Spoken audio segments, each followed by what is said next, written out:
Greetings, YouTube. This is your good friend, Fragments of Memory, aka the Armchair Philosopher.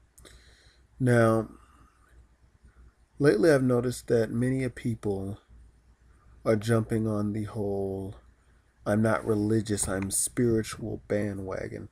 Well, I mean, that's been going on for a few years, but that's just something that I find fascinating. I find it fascinating that people wish to have the benefits of spirituality without the rules of religion. And I feel that I feel that that's irresponsible. That's like wanting the benefits of planting a garden, a harvest of a garden, but you didn't dig the soil in order to plant it. And what I see good religion and good theology is that's your foundation, and from that spirituality can grow. So I feel like the soil, religion is the soil, and spirituality are the flowers that emerge from that soil. Or religion is like the soil, the cultivation of the soil, the seed, the rain, the water, and then the flower or the fruits are the results of religion, the spirituality. And far too often, people want the finished product, but they don't want the struggle that goes with it. Because it's a struggle to live your religion, or to live the truths of your faith, or to live out whatever philosophy you may possess. Because you do have your lower self, your lower nature, your vices. You also have that other aspect coming in, which is your own selfish self interest or whatever the case might be.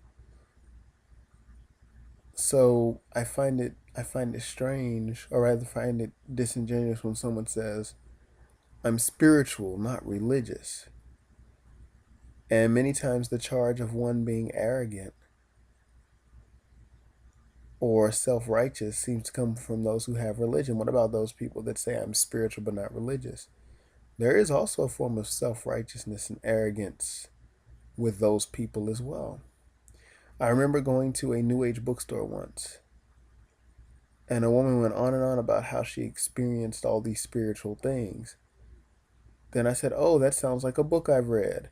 And she says, "Well, you've read, I've experienced." And she constantly kept saying how she had this religious experience, or excuse me, this spiritual experience, and that she was somehow more elevated and more superior to me simply because she had experienced certain things. So I thought about this lady, and I began to just realize